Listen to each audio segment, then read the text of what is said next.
So the last example we looked at was how a company can create value using stock buybacks if they can buy back stock cheaper than what the stock or the company is actually worth. But now let's talk about how a company can destroy value with using stock issuance at the wrong time.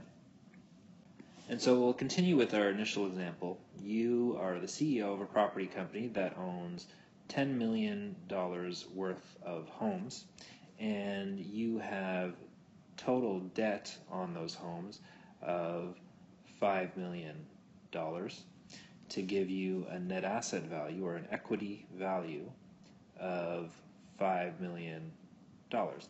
And so, we're still assuming that there are 500,000 shares outstanding. So we're assuming, the very early case that I gave us. And that means that your stock is worth $10. And we'll still assume that your stock is trading at $8 a share.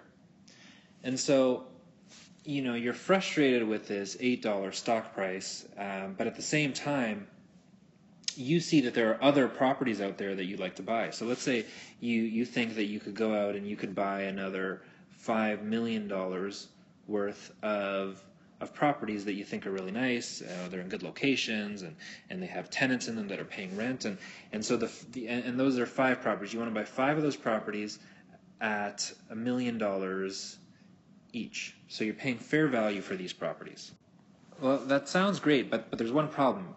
You need cash. You don't have any cash to buy those properties because on your balance sheet, all you own in assets are the properties, and so you don't have cash, and so you need cash. So how can you raise cash?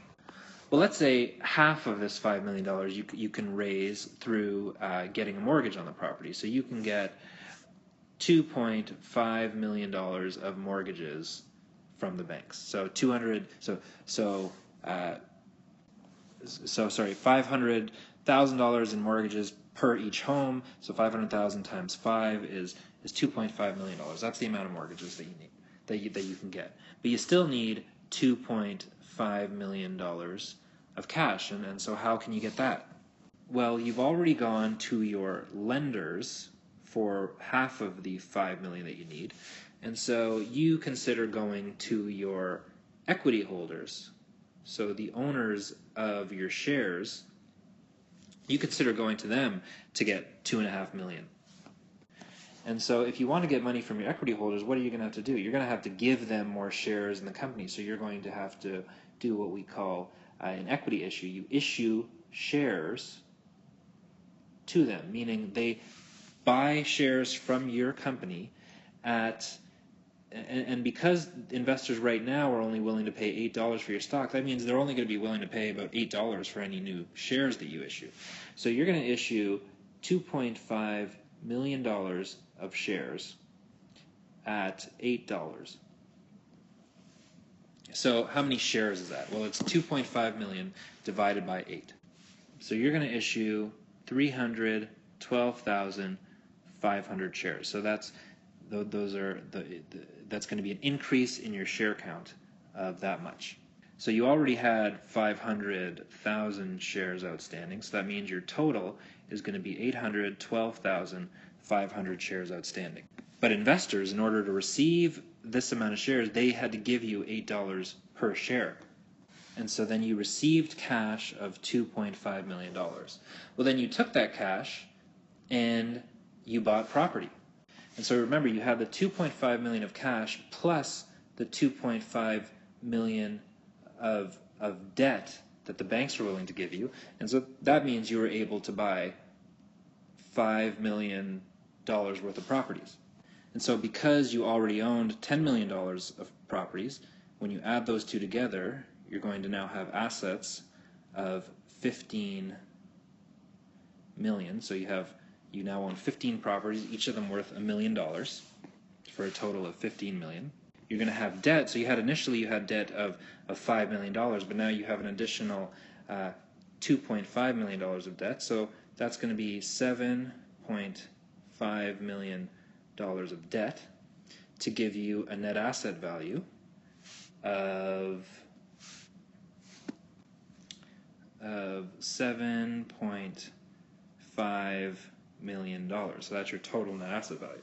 Now remember, we have a higher share count, so we have to divide your net asset value by 812,500 shares.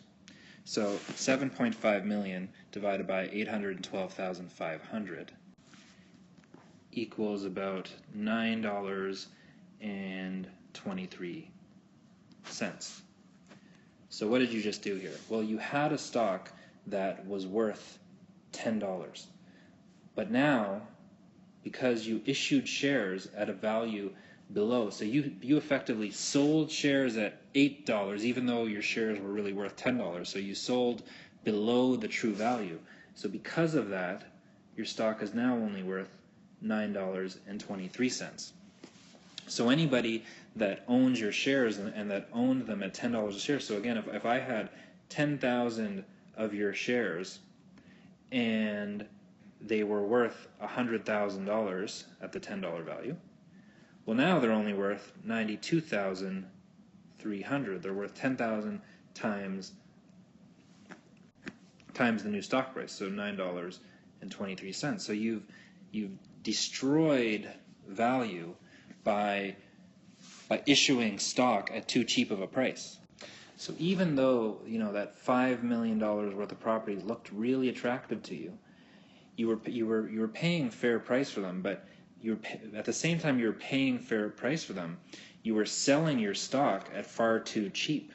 And so that on its own, selling stock too cheap to buy something at fair price can be what we call value destructive, which kind of just highlights that it's one thing to be a smart operator of the company, but you also need to understand how the stock price comes into the picture, because it can be a huge determinant of creating or destroying value for your shareholders.